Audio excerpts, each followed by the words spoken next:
Bom dia, estamos começando mais uma live de todos os domingos, aqui com o Srila Bhaktivedanta Puri Goswami Maharaj. Sejam todos muito bem-vindos.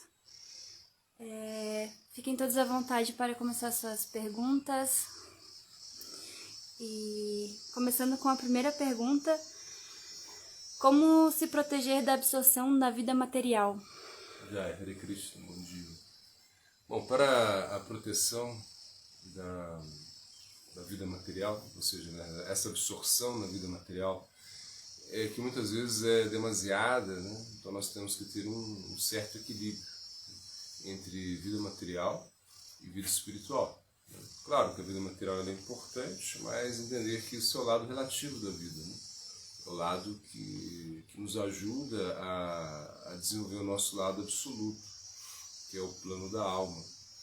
Então, se você não conseguir, né, se aproximar da sua essência, né, que é de vir a Swarupa Roy, Krishneira Nitadasa, ou seja, que é você ser servo eterno de Krishna, então a sua vida material ela é inútil. Né?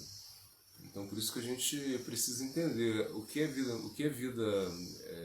aonde termina, né, essa absorção da vida material e começa a absorção na vida espiritual. Então a gente tem que harmonizar isso. Né? Não que a gente deva negligenciar a vida material, não é isso. A gente faz todas as coisas que devem ser feitas na vida material. Entretanto, essa excessiva absorção, ou seja, quando a gente se preocupa muito com a vida material, esse que é o grande problema. Né? Então, não tem nada de errado a gente realizar nossas atividades materiais, não tem nada de errado a gente ser responsável, né, com os nossos deveres, né, materiais. Entretanto, quando nós ficamos absortos nisso e nos esquecemos, né, da nossa vida espiritual, aí está o grande problema. Na realidade, nós usamos a nossa vida material para realmente poder praticar vida espiritual. Isso é como um apoio. Né?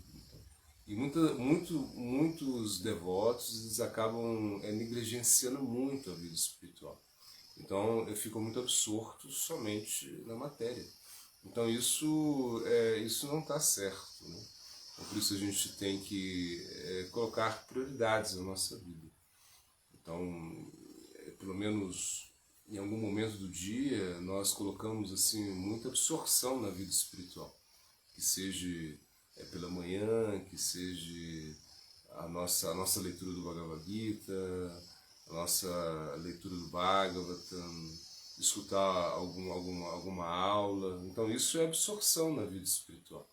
A vida espiritual ela precisa disso. Né? E quanto mais a gente se absorve na vida espiritual, mais a vida material, o lado material, ele se torna mais fácil. Né? É muito mais fácil quando você realmente está absorto na vida espiritual, levar a sua vida material de maneira muito mais harmônica, né? Sem se preocupar tanto. Né? Cristo ele fala, você tem o direito, né, de trabalhar, né? Você tem o direito de realmente querer um pouco, né, de arta, ou seja, essa proteção, né? Esse desejo de ter coisas, isso não tem problema.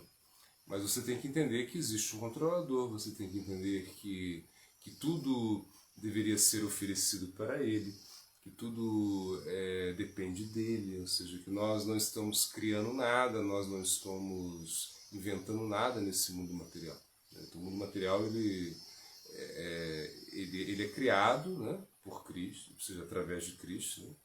Ele é mantido e ele é destruído. Na realidade, Cristo não participa disso. Então a vida material ela não é tão importante para a gente. Ela é importante, sim, ela é importante. Mas a absorção deve ser na vida espiritual. A absorção deve ser na nossa prática espiritual. E a vida material ela é somente um apoio, né? Uma sustentação para a nossa prática espiritual. Então a gente simplesmente deveria estar absorto, né, na vida material, somente o tanto que é necessário, né? Não exagerar isso, né? Porque nós vemos que as pessoas muito absortas na vida material, elas acabam em ansiedade, elas se frustram muito, né?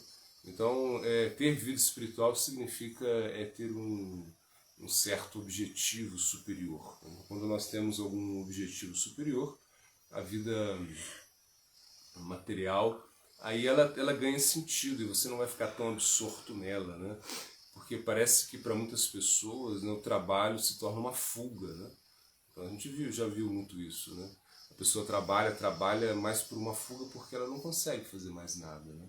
Ou seja, ela não consegue outro sentido a não ser no trabalho. Claro que o trabalho ele tem o seu sentido, né? Ele é importante, como a gente disse, mas o mais importante é você se absorver na vida espiritual. E a vida material, ela se torna algo secundário, algo que te apoia na sua busca interna.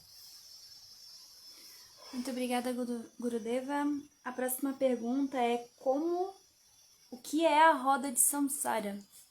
Bom, a roda de Samsara, né, o Maya Samsara, significa nossos nascimentos e mortes repetidos que nós temos, né, na nossa existência, né? Então, na realidade, o karma ele é anadi, ou seja, ele não tem começo, né? E também a nossa existência, o nosso condicionamento também, de certa maneira, ele é anadi, ele não tem um certo começo, né? Então, o Maya Samsara, ou seja, quando tudo isso começou, né? Então é meio um pouco difícil, né, de se explicar isso, falta um pouco, talvez, de linguagem apropriada para a gente explicar o que é isso no início, né? Ou seja, por que você tem o desejo de estar aqui no mundo material. Então existe até uma certa teoria que você não teve muita escolha, né? Você está aqui no Maya Samsara mais por um arranjo mesmo. Então se explica que é o Srishti Lila, ou seja, a lila de criação de Krishna. Então, de certa maneira, Krishna ele quis manifestar o mundo material, ele quis manifestar esse Maya Samsara, ou seja, essa energia material, que existe uma energia material, e essa energia material é uma energia que é subordinada a Krishna, né, como tudo, né? Então também nós somos subordinados a Krishna também, e o Maya Samsara é você nascer, é você crescer, produzir alguns frutos, né? Você envelhecer e você morrer, e novamente você nascer, e assim é. Então tem hora que você está numa posição assim, mais privilegiada, né? Você pode estar nos Swargas, né, nos planetas celestiais, você pode também estar nos planetas inferiores, né? Ou você pode estar, como agora nós estamos, nos planetas intermediários, nos burlokas, né? Entretanto, nesses três sistemas planetários, né, existe aí o nascimento e a morte, né? Por isso, Krishna ele fala Brahma Bhuvana Lokaha Purnavart Nurjuna. Então ele fala desde o planeta inferior, o mais baixo, até o planeta mais elevado, que é o planeta do Senhor Brahma, né? Então aí existe, né, nascimento e morte, né? Claro que nos planetas celestiais não existe doença, praticamente não tem doença, praticamente não tem tantos problemas, não tem velhice, né? Assim, como nós experimentamos, né, nesse mundo, no mundo onde nós vivemos, nos mundos intermediários, né? Entretanto, ali existe a morte e existe o nascimento outra vez. Então não adianta as pessoas, por exemplo, quererem estar, né, no plano superior, né, no plano superior material, estar numa posição muito favorecida para depois ter que voltar aqui. Então, Maya Samsara significa isso, significa que você tem hora que você consegue um certo alívio, né, do sofrimento material. Isso a gente pode até como caracterizar isso como um certo desfrute, um certo prazer, quando você não está sofrendo no mundo material. e chegam alguns momentos que você sofre muito no mundo material. Né? Então é como uma roda gigante. Né? Uma hora você está lá em cima, outra hora você está lá embaixo, isso vai mudando. Né? Então se você está numa posição muito privilegiada agora, no samsara, né? Nessa roda, você acaba desfrutando muito, né? Você acaba se assenhorando-se muito da matéria. Isso gera um plano reacionário. Né? Então não adianta, porque, por exemplo, quando, de acordo com o nosso karma, né, nós adquirimos alguns punhas, né, alguns créditos, né, que nos possibilitam um certo desfrute. Quando isso acaba, a gente tem que descer. Né? Então o Maya Sansara ele é sempre cíclico. Né? É uma roda que gira o tempo todo, e parece que isso nunca tem fim. Né? Então esse é o Maya Sansara. Mas tem um fim, claro que tem um fim. Ou seja, você não está aqui eternamente. Né? A gente diz, né, Nityabada, a alma eternamente condicionada, né? Mas isso é uma maneira da gente explicar que você está muito tempo que você está aqui nesse mundo material. Você está muito tempo no mundo material e você não consegue se livrar do mundo material devido aos seus desejos. Né? Então, quanto mais desejos nós temos no mundo material, mais nós incrementamos o nosso tempo aqui no Maya Sansara. Então, Krishna mesmo ele fala, né? Que vai chegar um momento que a gente precisa pensar em sair desse mundo material. Brahmanda Brahmite Konam Bhagavan Diva Guru Krishna Parshadepoi Bhakti Lata Vidya. Então esse verso, né, do Bhagavad explica, né, que o Brahmanda Brahmite isso é nascer nos vários universos, né, como eu falei, superiores, inferiores, intermediários. Né? Você nasce neles, você vive neles, né? E você morre neles e nasce novamente neles. Então isso é o Maya Sansara. Dizem que os Vedas falam de 8.400.000 espécies de vidas. Então nós estamos passando por elas. Né? Só que chega um momento, né, com uma boa fortuna, a gente recebe a semente, né? Bhakti-lata Vidya, né? A trepadeira do serviço devocional. E essa trepadeira do serviço devocional, essa semente, você vai cultivar isso, né, pela misericórdia de Krishna. Você tem um guru, o guru vai te ajudar. O guru é mais ou menos aquele que planta essa semente, dá a semente para você plantar, né, e você precisa cuidar disso. Né, e vai chegar um momento que você vai se livrar do Maya Sansara, né, desse Maya Sansara. Então as pessoas às vezes perguntam, né? Mas dá um certo desespero, né? Pensar que falta muito, né? Que está muito longe a nossa emancipação, né, espiritual. Mas não. Os nossos acharyas explicam que quando você alcança a forma humana de vida e você recebe a oportunidade de praticar o Bhakti, né? Você é colocado em Sadhana Bhakti, você começa a cantar o santo nome, você tem um guru genuíno. Quando isso acontece, significa que falta pouco. Agora falta pouco. Já passou muito, né? Você já nasceu, já morreu, já nasceu, já morreu, já experimentou muitas espécies, né, de vida, né, em várias situações, né, como eu falei, superior, ora estando assim bem, né, favorecido, ora estando bem desfavorecido, não importa, você viveu tudo isso e agora você se conectou com Krishna. Né? Então você tem um guru, você tem a oportunidade de praticar o Sadhana Bhakti, então falta pouco, então não falta muito. Né? Isso é o Maya Sansara, uma hora ele vai terminar. Obrigada, Gurudeva. Por que nem todos podem compreender a importância da vida espiritual? Então, por que nem todo mundo pode compreender a importância da vida espiritual? É porque é falta de sukriti, né? Então, o sukriti é o mérito espiritual que você tem.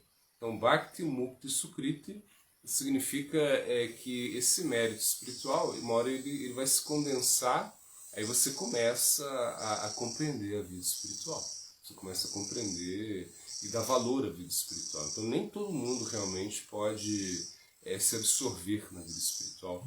Nem todo mundo pode compreender a vida espiritual, dar valor a isso. Isso não é para todo mundo, não. Cristo mesmo ele fala, né? É dentre milhares e milhares e milhares de seres humanos, né?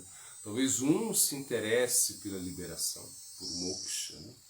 Então, moksha é uma ideia muito boa, né? Ou seja, você se liberar do mundo material, você não querer estar no mundo material, você entender que o mundo material ele não é tudo que existe, isso é uma boa ideia. Entretanto, você Krishna mesmo ele fala que dentre essas milhares e milhares de pessoas, talvez uma possa realmente se aproximar de mim, me entender como eu sou, se render a mim, né? Então, compreender o valor da vida espiritual não é para todo mundo. Você precisa de Sukriti. E o Sukriti, esse Bhakti Mukti Sukriti, que é o Sukriti que vai gerar um Shraddha, vai gerar uma fé, né, em você. Se você não tem isso, você não vai conseguir Sadhusanga, né? Ado, Shraddha, Tato, Sadhusanga. Então, se explica que primeiro você precisa ter um Sukriti, você precisa ter um mérito espiritual, para você realmente ter fé, e a fé te levar a Sadhusanga.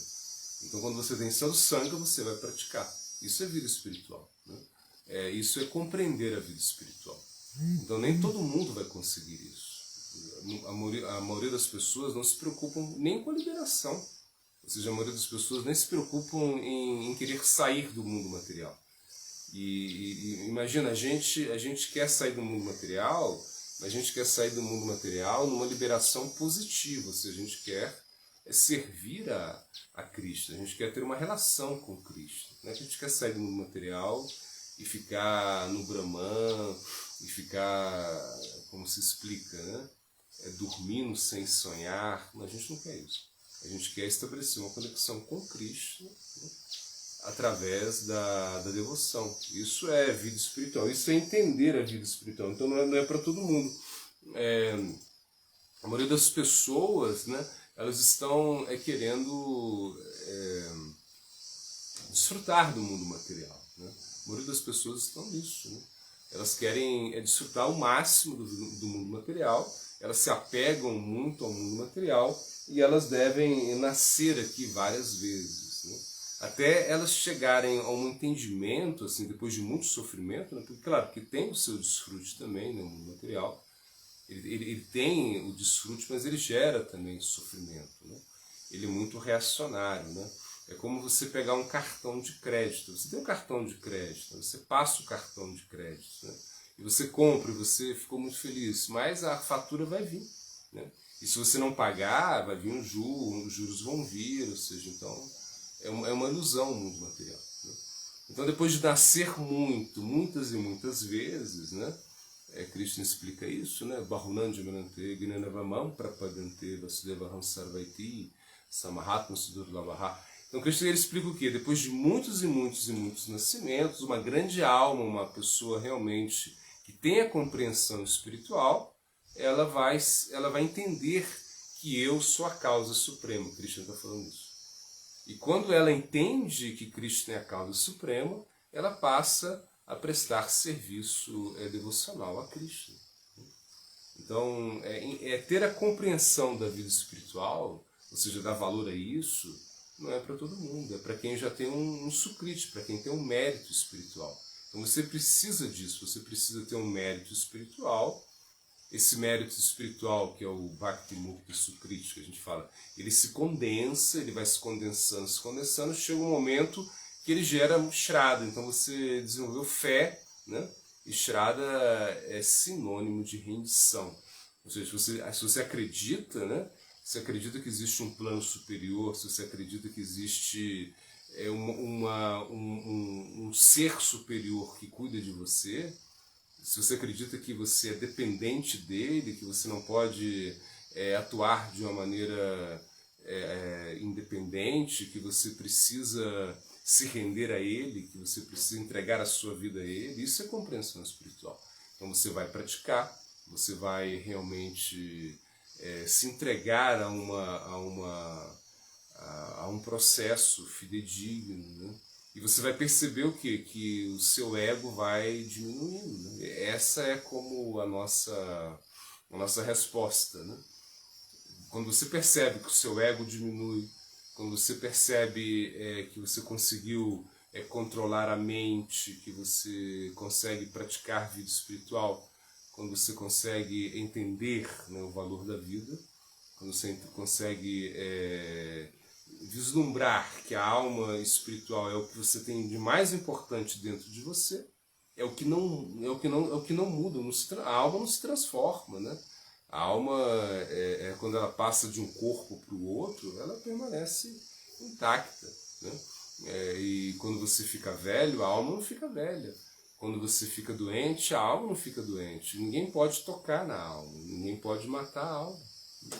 Então essa é como uma garantia que Krishna está entregando a você. Ele está te explicando, né? Isso é um pouco de Jiva Tattva, é um pouquinho da compreensão da nossa essência. Então a gente precisa entender a nossa essência, a gente precisa compreender, né, quem somos, né, para realmente vislumbrar aonde queremos chegar. Então nós queremos ter uma compreensão espiritual.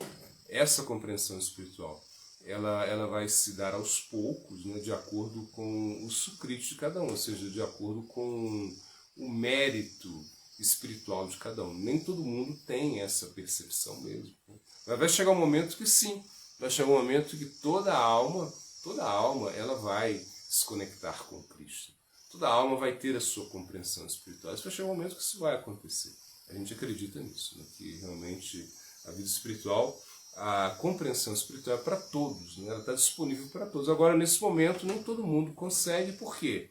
Porque não tem o mérito, não tem esse crédito, né, espiritual para poder entender isso, para poder gerar um ashrada, uma fé que nos possibilita realmente estar com os devotos, praticar, escutar, cantar, né? Ou seja, fazer a nossa vida uma conexão direta, né, com Krishna. Isso pode demorar um pouco, mas vai chegar. Muito obrigada, Gurudeva. Aqui temos a pergunta da Patrícia Alcântara. Ela pergunta se tem algum livro para quem está iniciando nos ensinamentos. Já. Então sim, o Bhagavad Gita é um livro básico, né? Ou seja, se você ler o Bhagavad Gita, você vai ter uma base do que é a transcendência. Por quê? Porque no Bhagavad Gita Krishna ele vai falar, né? O que é a alma. É a primeira coisa que ele fala praticamente, né? Então quando o Bhagavad Gita tem 700 versos, né? E no início Krishna ele dá muita ênfase a esse aspecto da alma, que você precisa entender o que é a alma, né? Se você não entende quem você é, se você não tem essa compreensão, então fica difícil. O Bhagavad Gita explica isso, que você é uma alma espiritual, que você não morre, né? Ou seja, que você é eterno, que ninguém pode tocar a sua alma, como a gente dizia antes, né? Porque Arjuna estava se lamentando de certa maneira, né? Porque ele teria que lutar com seus parentes, lutar contra o seu guru, lutar contra o seu avô. Isso era uma coisa um pouco complicada para Arjuna, né? Então ele se lamentava um pouco disso, né? Dessa situação, devido ao apego, né? Claro. Mas em algum momento, quando Arjuna dá muitos argumentos para Krishna por que ele não queria lutar, né? E Krishna vai explicar para ele que tudo isso é ilusão, que ele estava realmente se desviando, né, da sua essência, né? Porque ele era um guerreiro, ele deveria lutar, isso a gente já sabe disso, né? Mas ao final ele se preocupava por coisas que não tinham tanta importância assim, né? Então ele falou, né, Asotya no Sotyanstuam Praganavadamischa Bashashi Gatasun Gatasun Shchana no Shochanti Panditaha. Então ele fala que o sábio, ele falou, Arjuna, o sábio não se lamenta nem pelos vivos nem pelos mortos, né? Você está se lamentando por coisas que você não deveria se lamentar, né? E ele diz, olha, aqui nesse campo de batalha, esses reis que você vê agora, né, nunca houve um tempo que eles não existissem. E nem vai haver um tempo que eles deixarão de existir, a alma eterna. Então, imagina, o Bhagavad Gita ele fala muito de Jiva Tattva, de alma, né? ele explica o que é a alma, o que é ser uma alma. Que a alma se você entende o que é uma alma, ou seja, que você é alma, que você é consciência, né? Isso já é um grande passo. Né? Isso é um passo tremendo. Né? Você entender que você é alma. Você é uma alma espiritual. Você não é o corpo. Apesar que a gente tem um corpo, apesar que a gente se apega muito ao corpo, apesar que a gente parece que vive pelo corpo, né? Porque o corpo a gente percebe mais o corpo, né? Quando você machuca o dedo, né? Você fala ai. Ninguém precisa explicar para você, falar ai. Não, você vai falar porque você machucou o corpo, né? Quando está sangrando o seu corpo, você vai lá e tenta arrumar ele, né? Se está doendo, você tenta melhorar isso. Então o corpo está aí, você percebe isso. A alma você parece que não percebe tanto, né? Ou seja, nós não percebemos tanto o plano da alma. Por isso o Bhagavad Gita é essencial, é básico, né? O Bhagavad Gita vai explicar também que existe o quê? Que existe um karma, existe uma energia aí, né? Que está como fazendo você experimentar coisas, né? O karma, né? Prakrit kriyamanani gunai karmani sarvasaha. Então o que Krishna fala? Ele fala que existe Prakrit, existe a energia material, né? E essa energia material cria. E existe certas energias, né, que fazem você atuar, né? Que são as gunas. Né? Guna significa corda, né? Significa aquilo que ata você. Mas a guna é tamaguna, rajaguna, sattva-guna. São 3 gunas, né? 3 modos da natureza material que fazem você atuar, que fazem você agir. Esses são as gunas. Então você tem que entender isso. Né? Você tem que entender que existe que você está no Devidam, você está no mundo material. E esse mundo material ele é regido por essas gunas, né? Por essas energias, como eu falei.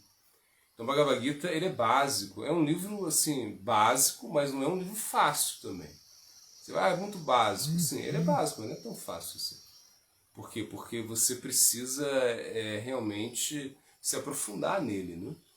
Não é só, se você só lê o Bhagavad Gita, assim, às vezes fica difícil. Então você precisa ler os comentários dele também, né?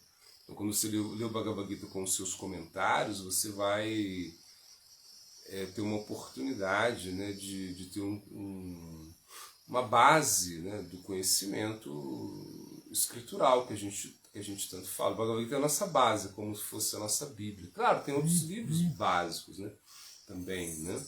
Tem livros que são até mais fáceis, mas são livros assim, de apoio, né, que servem de apoio. Mas o livro nosso básico mesmo, para você começar o basicão, é o Bhagavad Gita. Então você começa com o Bhagavad Gita, depois você vai para o Bhagavata, depois você vai para o Chaitanya Charitamrita. São os 3 livros assim, básicos nossos. Agora, claro, você precisa de ajuda, você precisa estudar esses livros com os devotos, com as pessoas que estão, de certa maneira, vivenciando isso para te ajudarem, senão fica mais difícil, né?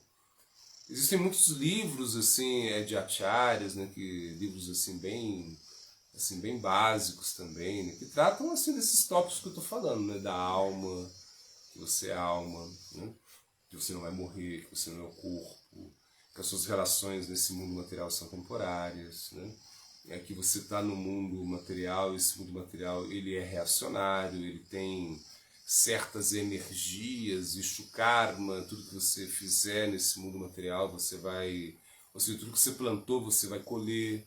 Isso são coisas assim bem básicas, mas são muito importantes, né? Então, dentro desse universo, né, vai haver assim, várias opções, né? Assim, os livros mais básicos que podem te ajudar, né, que tratam assim, de assuntos mais básicos. Então, básico significa o quê? Você tem que conseguir entender sobre a alma, sobre onde você está, ou seja, quem você é, onde você está, qual a sua relação que você tem com o mundo material, qual a sua relação que você tem com a energia material, qual é o seu objetivo aqui, né? Que realmente, se você está no mundo, você tem que sair desse mundo material, você não pode ficar no mundo material para sempre, essa é a ideia, né? E o Bhagavad Gita ele vai te mostrar isso, como outros livros também, né, que te ajudam. Né? Hoje em dia também tem muitas aulas, né? Mas livro mesmo, assim, o livro básico, é o Gita. Né? Você precisa ler o Gita com a ajuda de algum devoto. Essa é a ideia. Muito obrigada, Gurudeva. A Krishna Mai, reverências Gurudeva. É normal durante o processo desanimar, diminuir as práticas? O que devo fazer quando isso acontece? É normal desanimar, né? Ou seja, o anormal seria você não se desanimar. Por quê? Porque a gente vê que está muito longe, né? Então, e existem muitas distrações também. Quando a gente está praticando Bhakti Yoga, você vai perceber as distrações, né?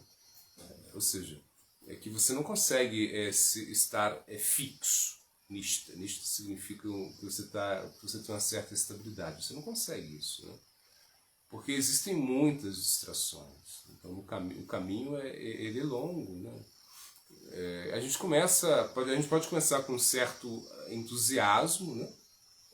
Esse entusiasmo inicial é um bom sintoma, né? Você está entusiasmado no início, né? Mas depois você vê que o processo ele é bem, assim, é fácil praticar, né? Porque, por exemplo, cantar você pode cantar e não se impõe regras nem regulações para você cantar, né? O Bhakti é sempre muito misericordioso, né? Ele aceita, né, as coisas como você faz, né? Independente, como Krishna diz, Bhavagrahi Janardana. O que importa é o seu sentimento mesmo, né? Não é nem se você está fazendo de uma maneira correta, mas é se você está colocando sentimento nisso, isso é o mais importante.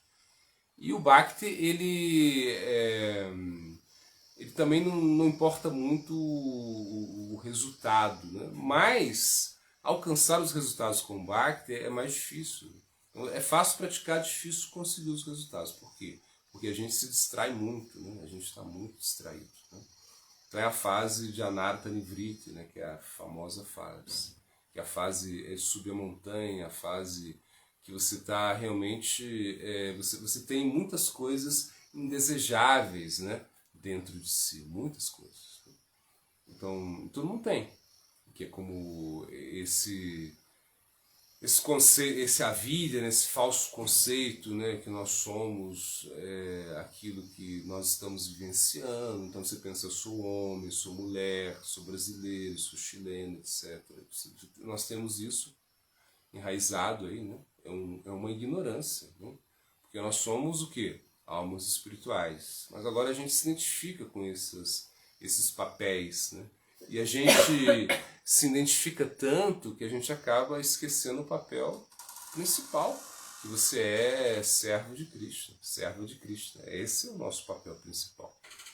Então, você pratica, então você canta o Santo Nome, né? Você pratica o Sadhana Bhakti, e você percebe que os resultados eles estão demorando a chegar, né?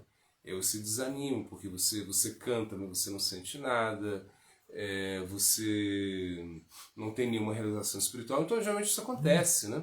Mas é isso, é que a caminhada é longa, né? Longa, e a gente precisa ter paciência, né? Então, se você se desanima, né? O conselho é que você siga ainda praticando de uma maneira desanimada. Né? Você não precisa se preocupar muito com isso, né? Mas o que vai te ajudar, o que vai te dar ânimo, entusiasmo? O que te dá entusiasmo são as pessoas que praticam também. Então, quando você está perto de pessoas que praticam vida espiritual, você ganha entusiasmo, você ganha coragem, né? Porque quando você está mais sozinha, quando você está mais praticando de maneira isolada, então talvez se você se desanima não tem ninguém para te ajudar, né? Então o Bhakti ele precisa de Sangha, você precisa de sadhusanga para praticar o Bhakti, né? Você precisa de amigos, você precisa de pessoas que possam estar te ajudando, te apoiando. Isso é o Bhakti. O Bhakti não se pratica sozinho, não tem como. Porque o aspecto mais importante do Bhakti Yoga é sadhusanga, né? Se você não tem sadhusanga, você não vai ter entusiasmo, você não vai ter ânimo, né? Porque você está vendo que existem muitas distrações, você está vendo que existem dificuldades internas, né?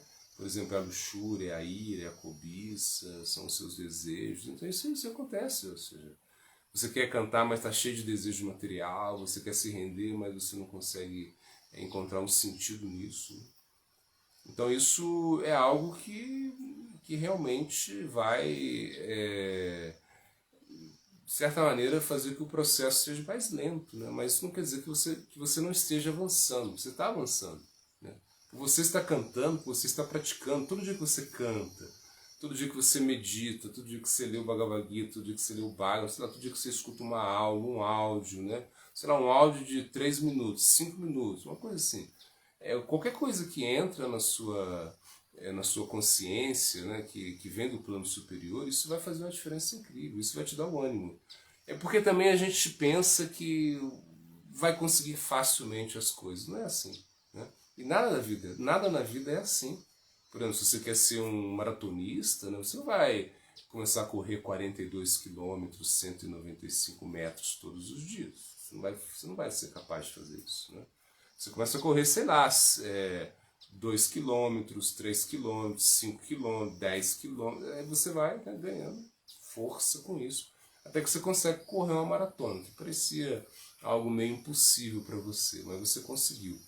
Então, na realidade, o ânimo na prática, né, ele vem através da associação, ele vem através das pessoas também que estão praticando, das pessoas que estão se entregando, se rendendo, né?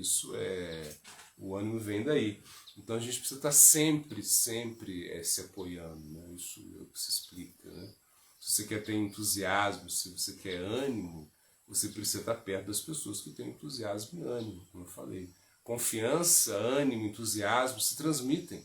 É uma coisa que se transmite. Você está perto de pessoas que estão entusiasmadas, que estão se sacrificando, que estão realmente entregando a sua vida para o mundo da consciência, então você vai começar a entender que isso é importante. Né? Agora, se você está num local onde as pessoas são muito desanimadas em relação a isso, né, então você também não consegue ajuda. Agora, claro, você pode, como eu falei, você pode ler o Shastra, né, ler o Bhagavad Gita, ler, sei lá, algum livro de um acharya, de um guru. Você pode escutar aulas, você pode se conectar também estando longe, de certa maneira. Mas sempre com o sentimento de estar perto. Esse é o ponto. Né? Você tem um sentimento de estar perto, né? Ainda que você esteja longe. Ou seja, não é uma coisa só física, é uma coisa que você precisa vivenciar todos os dias. Todo dia você tem que estar um pouco mais disposta à prática espiritual. Por quê? Porque você realmente está entendendo a importância disso. Né? E isso vai te dar ânimo. Né? Se você entende o seu objetivo, isso te dá ânimo. Né? Porque não é só cantar. Eu só vou cantar. Não, o canto é poderoso mesmo. Você só canta. Se você canta, você vê como transforma a sua vida. Mas você precisa desse ânimo de ajuda, de instrução, das pessoas que realmente estão vivenciando, né, o plano da consciência para te entusiasmar mais. Né? Isso é o que é necessário. Isso. Muito obrigada, Gurudeva. Arada Tulasi pergunta: qual o pior anarta que nós temos e como evitar? Então, o pior anarta, a gente diria que é a vidya, né? Ou seja, que é o falso entendimento que nós temos de nós mesmos. Né? Se você não sabe quem é você, né? Como se fala, né? Esse anarta é muito complicado. Se você não entende a sua identidade espiritual, se você não sabe quem você é, então isso vai ser como a raiz, né, de muitos outros anartas. Né? Por quê? Porque a gente se identifica muito, né, com aspectos que não são necessários na nossa vida espiritual. Então, se realmente eu desconheço a minha essência, né, então como eu posso acabar com os outros anartas? Né?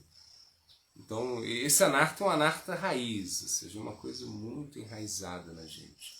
Você não entende a sua posição constitucional, você não entende que você é uma alma, você não entende que você é um aspecto subordinado, né, da alma suprema, né?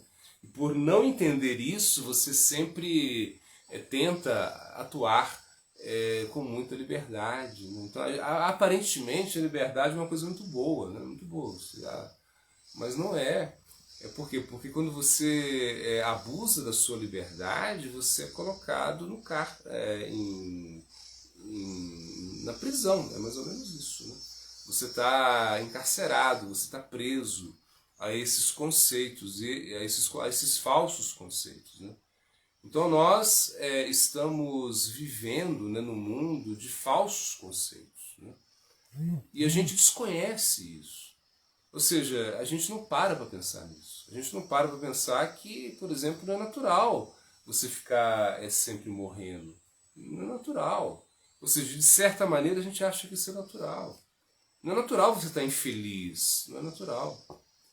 Não é natural você não entender as coisas. Então por quê? Porque a alma ela é Sakchidananda, ela é eternamente feliz, eternamente conhecedora da sua verdadeira posição, né?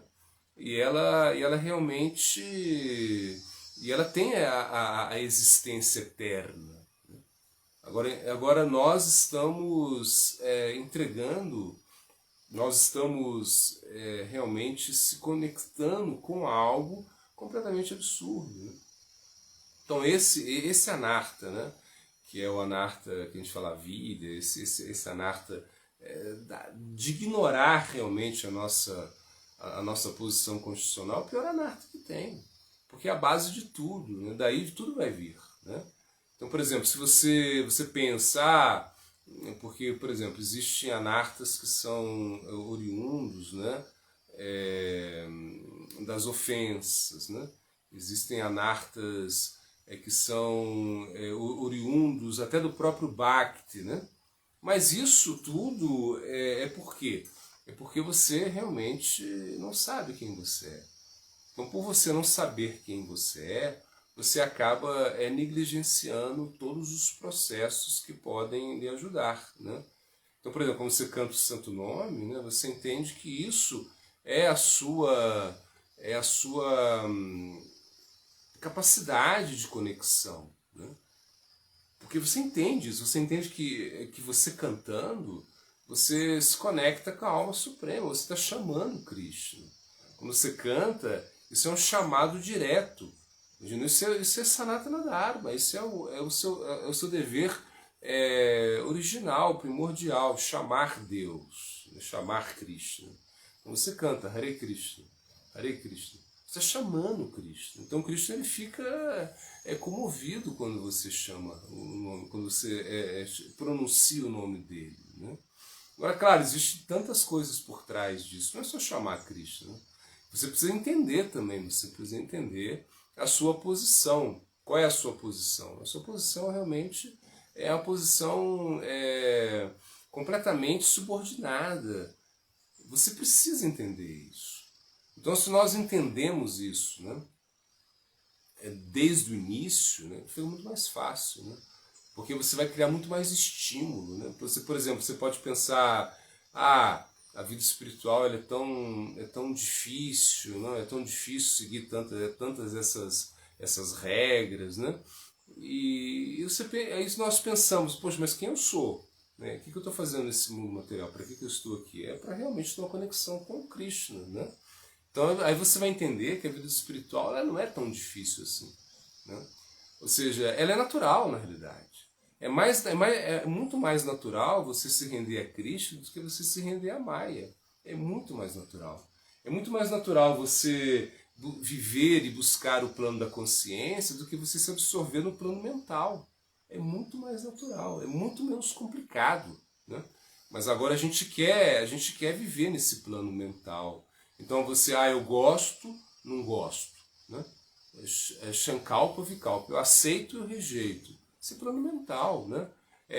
Isso me faz feliz. Isso me faz infeliz. Eu gosto dessa pessoa, eu não gosto daquela pessoa. Meu amigo, meu inimigo. Então isso é uma ilusão, né? Shuka, dukkha, pradona, niyaha. Ou seja, é a própria... é essa invenção mental. Então nós estamos vivendo, né, um plano de invenções mentais. Né? Imagina, você está criando coisas na sua mente. A mente está criando na realidade. Né? E você está acreditando nisso, você está acreditando na sua concepção, que você agora pensa que é real. Né? Você é mulher, você é homem.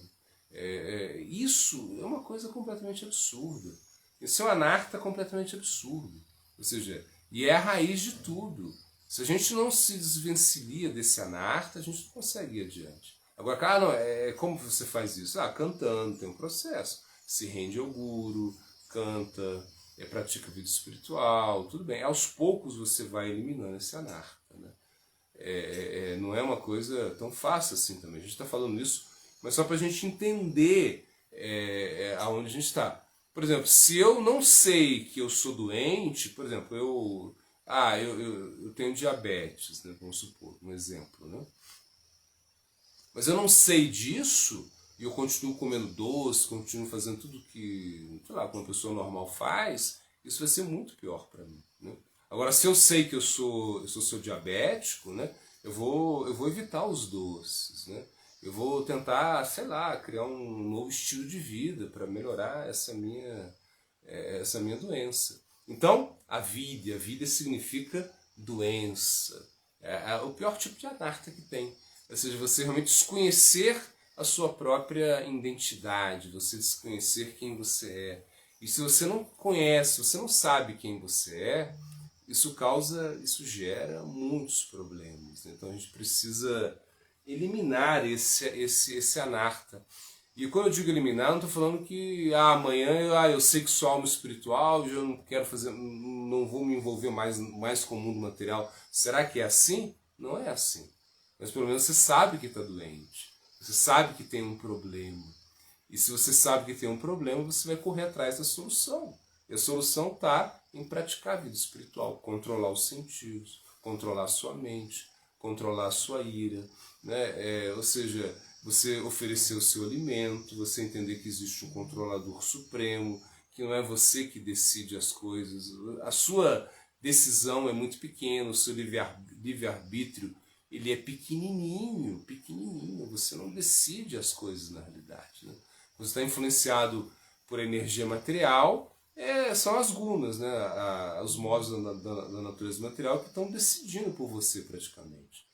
E quando você se aproxima, né, da vida espiritual, da Swarupa Shakti de Krishna, né, dessa energia espiritual, ela vai também atuar.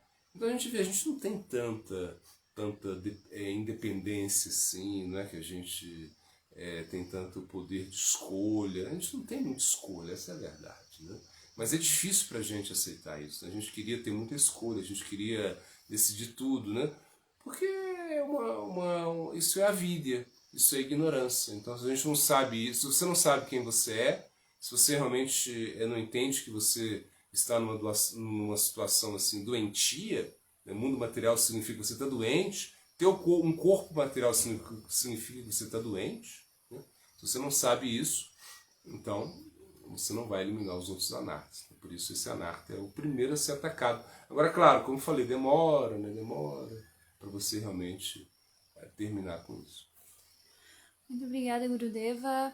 O Fábio pergunta: como estar conectado ao material, ter que correr atrás do material quase todos os dias e ser desapegado ao material?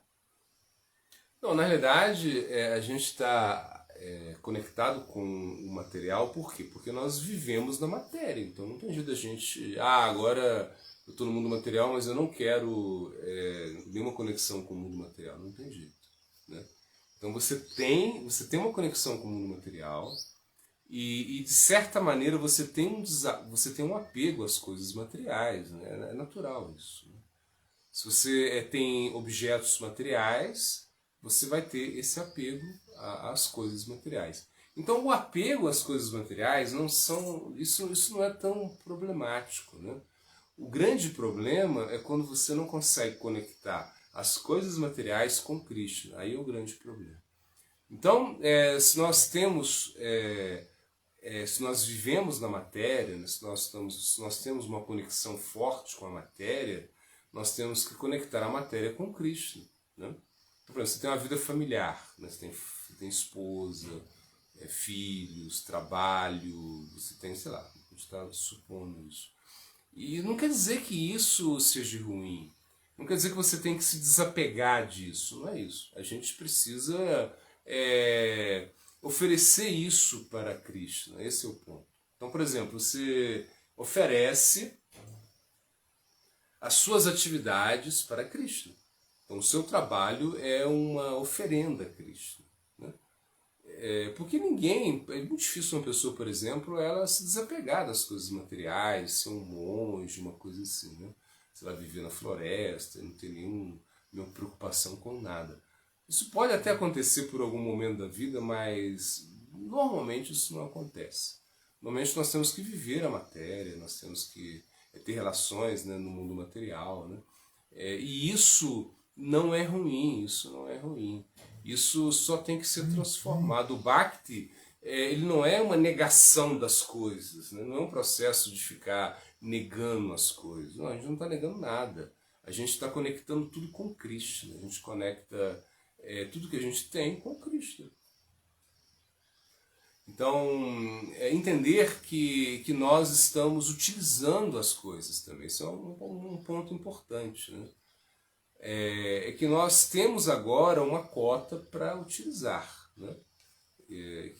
No Ishopanishad, Krishna explica, né? Ishavasiddham sarvam jakinta jagati anjagat. Tenate akitena bonita amagrida kasasidana. Então Krishna ele explica, nos Upanishads se explica o quê?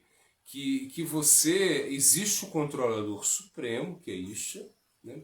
Ishavasya, ele é o controlador supremo, e existem coisas móveis, né? E imóveis, e que ele controla tudo. Né? E que você tem a sua cota, ou seja, não é que você pode fazer tudo aquilo que você queira. Não é assim. Né? Você tem a sua cota. Por exemplo, você pensa assim, eu quero só ser feliz no mundo material, eu quero só ser feliz, eu decidi isso.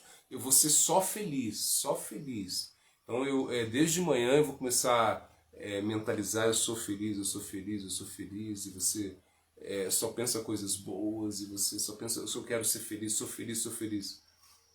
Mas uma hora você vai ser infeliz também. Né?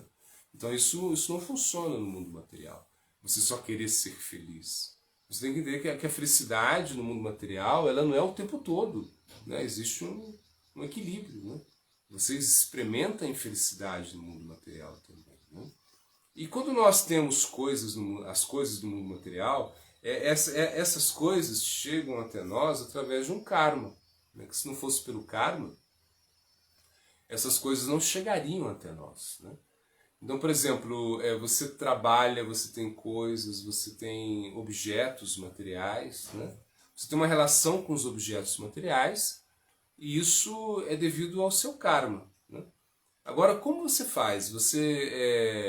Por quê? Porque a mente, né, ela se apega aos objetos materiais, né? Essa é como a função da mente, de certa maneira, né?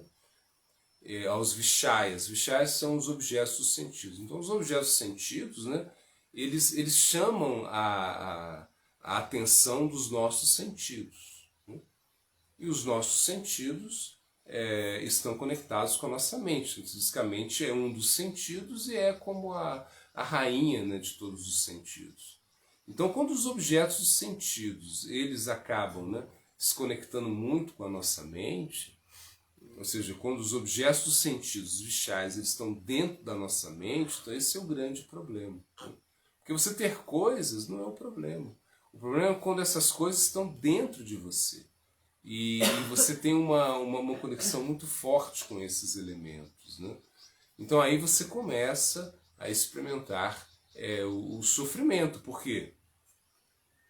Porque você se apega às coisas, né? E você sofre quando você perde as coisas. Né? Então você nunca vai experimentar uma felicidade. Né? o Brahmabhuta Prashanati, na Shochati, na Kankishati. Que é esse tipo de felicidade, que é uma felicidade básica, né? É a felicidade que você tem quando você não se lamenta e quando você não deseja ter coisas, né? Então isso é uma felicidade básica, não é uma felicidade plena, mas é básico. Entretanto, para a gente é muito difícil isso, né? Eu não quero ter nada. E quando eu perco uma coisa, eu não quero me lamentar. Não, é uma coisa, artificialmente a gente não consegue fazer isso, né? Então o Bhakti, ele tem um poder purificatório incrível. Então, por exemplo, você tem um objeto, e esse objeto você purifica ele, você entrega ele a Krishna, você oferece ele a Krishna, né? Você coloca Krishna no centro da sua vida. Como eu falei, a sua família, ela pode ser o centro da sua vida. Ou seja, no sentido que você satisfaz a sua família, você é apegado à sua família para quê? Para que a sua família seja consciente de Deus. Então, o apego que você tem à sua mulher, aos seus filhos, é muito positivo, né? É muito positivo. Por exemplo, você tem uma casa, você tem um carro, mas você conecta tudo isso com Cristo. Então a gente vê como isso é importante, né? A gente não está negando coisas, né? Não querer ter nada. Não, a gente não está fazendo isso. A gente só está discriminando um pouco, né? Que, por exemplo, em algum momento, né, a gente pensa, olha, será que isso pode ser favorável na minha vida, né? Na minha vida espiritual? Pode, então eu quero ter isso. Será que isso vai ser totalmente desfavorável? Então eu não quero ter. Então, a partir do momento que você começa a discriminar o que você aceita e rejeita, né? A gente chama isso de anukul, pratikul, ou seja, aceitar o que é favorável, rejeitar o que é desfavorável, né? E isso é muito importante, isso é como o início da vida espiritual. Então você começa a ver, olha, será que isso realmente, será que ter esse objeto, será que isso vai ser favorável? Não é, então não quero ter. É favorável, eu posso usar isso para me conectar com Cristo, então eu quero ter. E claro, tem coisas que são básicas, né? Por exemplo, às vezes você precisa comer, você precisa se proteger, você precisa ter algum recurso, né? Então isso é básico, né? Quando você tem isso, não quer dizer que você esteja apegado. Não, isso não é isso. Desde que você realmente entenda que você não é o controlador, que isso não está feito para o seu desfrute, né? Isso é para o desfrute de Deus, de Cristo. Então, na verdade, se existe um desfrutador supremo, né? É Krishna, ele tem todo o direito de desfrutar. E você não tem o direito de desfrutar, mas você pode desfrutar quando você oferece para ele, né? Então, esse é o ponto, esse é o sentido básico, né, de desapego nosso. Muito obrigada, Gurudeva. A última pergunta: qual é o meio de alcançar a liberdade? Bom, o meio de alcançar a liberdade, só existe um meio de alcançar a liberdade, é você sendo escravo, né, de Cristo, né, é o único jeito. Porque se você tenta alcançar a liberdade de outras formas, né, você não vai conseguir, né? Então, por exemplo, você vai alcançar, né, a emancipação da sua consciência, né, através de uma entrega total na sua vida espiritual. E aí você vai ser livre, né? Então, quando você pratica o processo, né, da consciência de Cristo, né, você canta o Santo Nome, você só toma os alimentos que são oferecidos, você aceita, né, os alimentos oferecidos a Krishna, né? Você vive uma vida de absorção em Cristo, então isso é ser livre, né? Quando você realmente não é refém dos seus sentidos, né? Quando você não se identifica muito com os aspectos, né, fenomênicos da matéria, né? Então isso é liberdade, né? Quando você entende que as coisas no mundo material, elas não são uma prisão, né? E nós nós tornamos os objetos dos sentidos, né, como nossas prisões, né? Então, por exemplo, a gente cria dependências, né, em todo nível, né? Eu posso ser dependente de certas substâncias, né? eu posso ser dependente de algumas pessoas. Eu crio muitas dependências nesse mundo material. Na realidade, a única dependência que nós temos é com Cristo. Então, nós somos dependentes de Cristo, eternamente conectados a Ele. Somos almas espirituais que temos que ter uma conexão eterna com Ele. E quando a gente perde isso, a gente acaba perdendo a nossa liberdade. Então, no mundo material, você acaba tolhindo a sua liberdade, né? Porque você quer muitas coisas necessárias, né? Então, para ser livre no mundo material, a primeira coisa é o desapego, né? Você precisa se desapegar do mundo material. E junto com o desapego vem o quê? Vem a sua prática. Você canta, você se absorve na sua entrega, né? Você é uma pessoa abnegada e ao mesmo tempo pratica a vida espiritual. Então, com isso, aos poucos você vai alcançando a sua liberdade, né? Liberdade, o meio de alcançar a liberdade é através realmente desse processo da Bhakti Yoga, porque é uma liberdade eterna mesmo, né? É uma liberdade onde você tem que fazer algo, né? Você não é livre porque você não está... simplesmente porque você não está participando. Não é só isso, não. Você precisa experimentar algo diferente, né? É uma conexão superior na sua vida, né? Isso é liberdade. Você entende que alguém está tomando conta da sua vida. Então, aí você tem essa liberdade, né? E não que você tem que tomar as decisões, né? Porque qual é a sua liberdade, né? A sua liberdade é simplesmente se render a Cristo, né? Porque quando você se rende a Cristo, né, você é livre. Você é livre o quê? É livre da matéria, livre do enredamento material, né? Então esse processo de cantar o Santo Nome, o processo de meditar em Cristo, o processo de oferecer os alimentos para Krishna, isso é liberdade. Isso é muita liberdade, né? Por quê? Porque você não está mais se conectando com o mundo material, né?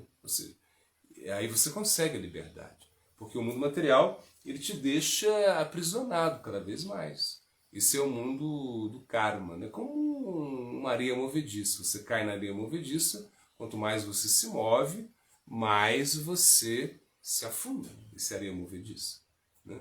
Então, por exemplo, uma pessoa que caiu na areia movediça, ela não tem muita liberdade, né?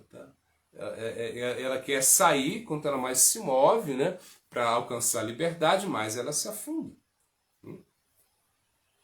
Então ela poderia... Isso é o karma, isso é um processo de karma, né? Quando a gente pensa que através das atividades nós podemos alcançar a liberação. Não consegue. Então não é por karma, não é por você realizar atividades que você vai se liberar. Porque por mais que você realize atividades, né, e elas podem ser até boas, você gera também reação, né? Toda atividade, toda ação tem a sua reação. E isso gera uma certa prisão no mundo material. Aí se você pensa que na areia movediça você pode ficar sem se mover, né, isso é guiana. Isso é conhecimento, renúncia. Você, não quero fazer nada, não vou fazer nenhum movimento, vou ficar aqui quietinho. Não, você se afunda aos pouquinhos, né? Se afunda numa velocidade menor, mas se afunda. Então, o método de sair, de ter liberdade, né, desse poço da existência material, que a gente está falando aí como areia movediça, é você receber ajuda externa. Quando alguém vai e lança aí uma corda para você. Então, se lançar uma corda para você, e esse é o método de sair do mundo, de você alcançar a liberdade, né? Então, o que você precisa fazer? Você precisa agarrar a corda. Agarra a corda e espera essa pessoa te puxar, né? Mas agarra firme, né? Isso é o método. O Bhakti é isso. O Bhakti é você receber a misericórdia. Ou seja, então no Bhakti, você precisa de uma misericórdia externa, né? E então estão lançando a corda para você. Você agarra essa corda, segura firme e espera te puxarem. É isso. A sua liberdade é pequena, a sua escolha é pequena, mas a sua escolha tem que ser feita, é agarrar a corda e esperar que que te puxem, né? Então, o Bhakti é bater na porta da misericórdia, né? Você entender que não tem tanta qualificação assim, que você não tem tanta destreza para a prática, né, em si, que você precisa receber uma misericórdia, você precisa receber graça, né? O Bhakti se trata de graça, ou seja, é isso, você precisa receber a misericórdia. E quando você recebe a misericórdia, você consegue vencer facilmente os obstáculos, você consegue vencer esses aspectos que realmente estavam causando um certo desconforto na sua vida, que é a falta de liberdade. Porque a gente precisa ser livre, mas para ser livre a gente precisa ser servo de Krishna, de Vira Sarupa Roy, Krishnera Nityadasa. Ou seja, você precisa compreender isso, que você é um servo de Krishna, que você precisa cantar, se render, se conectar com Krishna. Isso é um meio, né, de você alcançar a sua liberdade. Haribol, muito obrigada, Gurudeva. Chegamos ao fim de mais uma live Perguntas e Respostas com Somipuri. Muito obrigada a todos que estiveram participando. Nos encontramos no próximo domingo. Jai Gurudeva Patita Pavana aqui. Jai.